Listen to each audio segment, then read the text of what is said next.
राधिकाच रेसिपीमध्ये तुम्हाला सर्वांचं अगदी मनापासून स्वागत आहे। आजच्या व्हिडिओमध्ये आपण साबुदाणा आणि शेंगदाणे स्पेशल उपवासासाठी चालणारे असे लाडू बघणार आहोत। अगदी कमी वेळात आणि झटपट तयार होणारे अशी ही लाडूची रेसिपी आहे, त्यामुळे व्हिडिओ शेवटपर्यंत नक्की बघा। आता या लाडूला काय काय साहित्य लागणार आहे ते आता बघूया। तत्पूर्वी तुम्ही जर आपल्या चॅनलवर नवीन असाल तर व्हिडिओला लाईक आणि चॅनलला सबस्क्राइब करायला विसरू नका। चला तर रेसिपीला सुरुवात करूया आणि रेसिपीसाठी काय काय साहित्य लागणार आहे ते आता बघूया।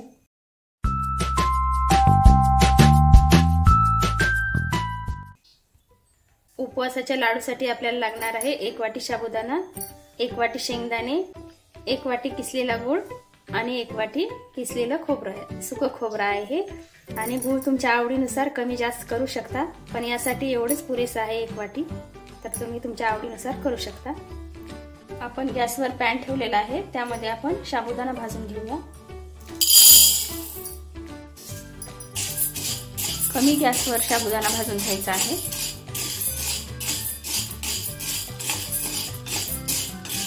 साबुदाणा आपल्याला कडक होईपर्यंत भाजून घ्यायचा आहे, जास्त करपायला नको।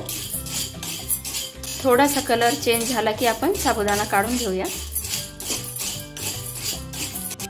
साबुदाणा आपल्याला भाजताना काहीही टाकायचं नाहीये, तेल किंवा तूप, अगदी कोरडाच भाजून घ्यायचा आहे। आणि आपला साबुदाणा भाजत आला की थोडासा फुगायला देखील लागतो। साबुदाणा कुरकुरीत झाला की काढून घेऊया। अशा प्रकारे आपला साबुदाणा भाजून झालेला आहे। आता आपण काढून घेऊया, एका ताटामध्ये थंड करायला ठेवून घेऊया। आपण ह्याच पॅन मध्ये आता शेंगदाणे भाजून घेऊया।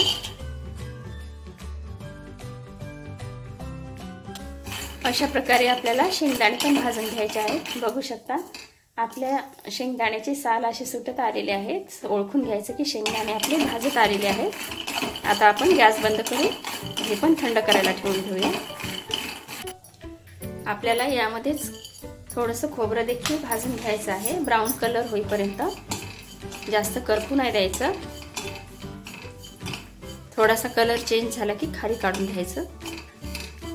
खोबरं जर जास्त करपलं तर कडसरपणा धावतो, त्यामुळे खोबरं जास्त करपू द्यायचं नाही।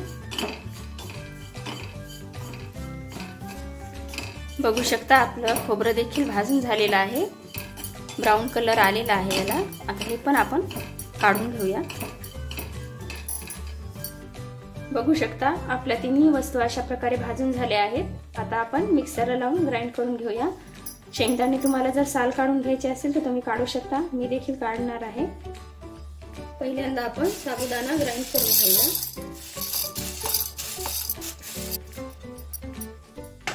बघा अशा प्रकारे आपला साबुदाणा काढून झालेला आहे। आता आपण तूप टाकून भाजून घेऊया। यामध्ये आपण 2 चमचे तूप टाकून घेऊया आणि साबुदाण्याचं पीठ भाजून घेऊया।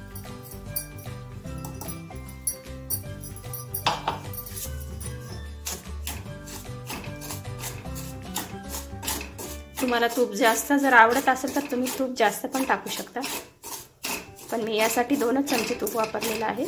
एवढं तूप यासाठी पुरेसं असल्यामुळे मी 2च चमचे तूप टाकलेलं आहे। आता आपण रवा टेक्स्चर येईपर्यंत साबुदाण्याचं पीठ भाजून घेऊया। बघा अशा प्रकारे आपलं साबुदाण्याचं पीठ भाजून झालेलं आहे, रवा टेक्स्चर देखील आलेला आहे, कलर थोडा चेंज झालेला आहे। आता आपण काढून घेऊया। बघा अशा प्रकारे आपण शेंगदाण्याचं पीठ देखील काढून घेतलेलं आहे। आता आपण ताटामध्ये काढून घेऊया। यामध्येच आपण साबुदाण्याचं भाजलेलं पीठ देखील टाकून घेऊया।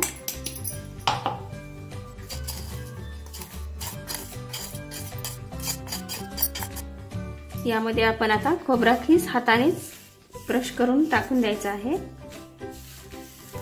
आणि नंतर लगेच यामध्ये गूळ पण टाकून घ्यायचा आहे। आणि हे सर्व मिश्रण पुन्हा आपल्याला मिक्सरच्या भांड्यामध्ये टाकून ग्राइंड करून घ्यायचं आहे। आता आपण गूळ पण टाकून घेऊया यामध्ये।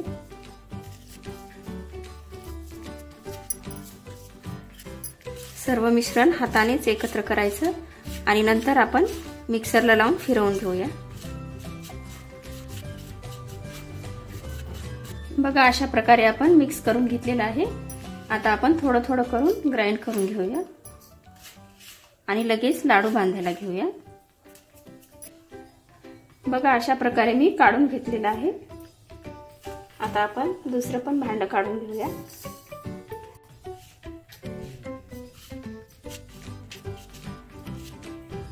बघा अशा प्रकारे आपण काढून घेतलेलं आहे सगळं। आता यामध्ये आपण पिस्त्याचे काप टाकून घेऊया आणि लाडू बांधायला घेऊया।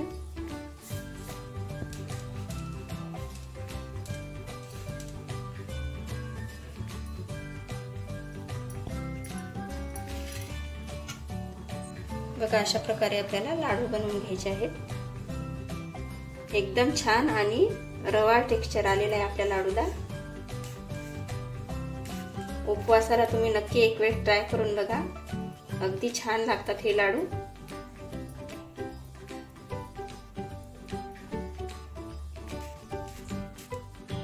बघा अशा प्रकारे आपले लाडू एवढ्या साहित्यामध्ये 12 लाडू झालेले आहेत। एकदम परफेक्ट असे लाडू झालेले आहेत। किती सुंदर आणि खायला देखील छान लागतात। एक वेळेस नक्की करून बघा।